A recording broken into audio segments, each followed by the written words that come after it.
Representing France.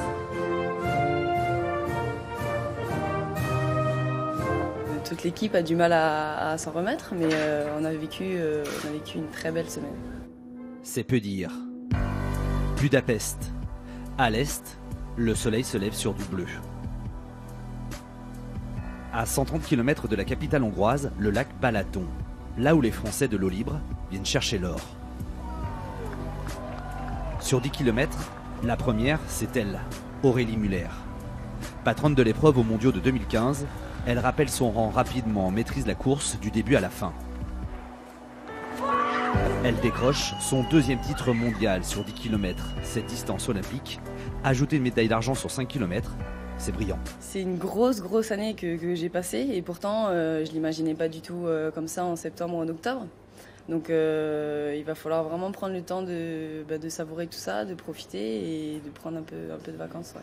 Oui, souvenez-vous l'été dernier, les Jeux, Rio, les pleurs. La Française est deuxième avant d'être déclassée après l'arrivée pour avoir gêné l'Italienne Bruni.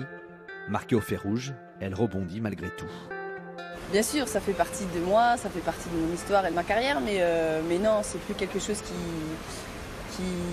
revient avec on va dire, des mauvaises vibrations, quoi.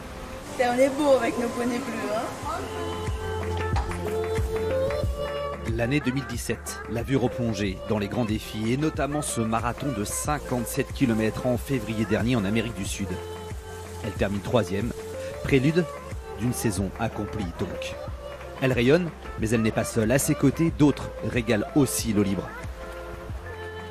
Marc-Antoine Olivier, médaillé de bronze sur 10 km à Rio, affiche ses ambitions avant de venir en Hongrie. Il a fait vraiment un très gros travail cette saison, donc voilà, l'objectif ce sera de monter sur la plus haute marche. Et Marc-Antoine Olivier est un garçon sérieux, donc il fait ce qu'il dit. Il remporte le 5 km et s'offre un podium sur le 10 km, troisième. Moi je me sentais plus fort qu'à Rio, c'est vrai que j'étais un peu plus confiant en partant à Balaton, mais après c'est pas pour autant qu'il fallait se relâcher, il fallait confirmer et je pense que c'est ce que j'ai fait.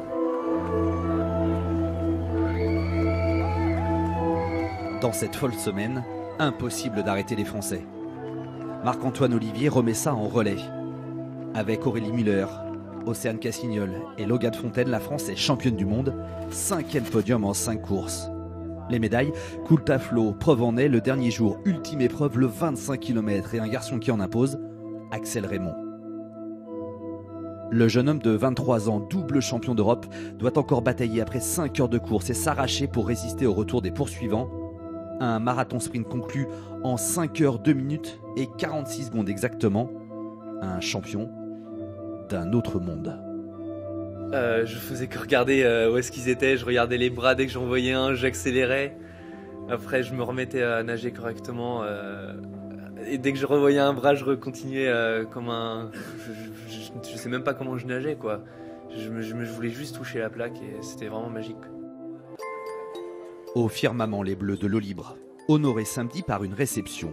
Une soirée chez l'ambassadeur de France à Budapest, Éric Fournier, comme d'autres, conquis. Et alors là, champion du monde avec le relais. Avec le relais, ouais. Voilà, là. Première fois que je tire la main d'un champion du monde de l'attaque. Profitez parce que vous allez Il y en a un deuxième derrière. Deux à la suite. Ouf. Bonjour, double champion du monde.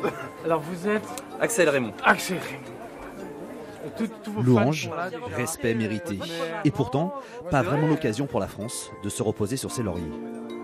On ne savait pas qu'il y avait une soirée chez l'ambassadeur ce soir, mais la journée d'aujourd'hui, elle était prévue, enfin moi je l'avais prévue pour faire un débriefing. Là, tout le monde pense que tout s'est bien déroulé, mais il y a eu des petits points qu'il a fallu ajuster ou qu'on n'a pas réussi à ajuster et qu'il faudra qu'on ajuste. Aujourd'hui, il y a une dynamique, il y a des jeunes, il y a des nageurs qui peuvent nager plus vite s'ils s'entraînent mieux. Parce que quand tu es en haut, après, il faut y rester, c'est le plus dur. Il y a des choses à l'entraînement à s'améliorer. Donc eux, je sais qu'avec qui je l'entraîne là, ils ont des choses à améliorer s'ils veulent rester au niveau. Autrement, ils n'y resteront pas. Rideau sur le lac Balaton, le théâtre des rêves. 4 titres, 6 médailles en cette course. Dans l'album des souvenirs, la Hongrie restera à part, définitivement.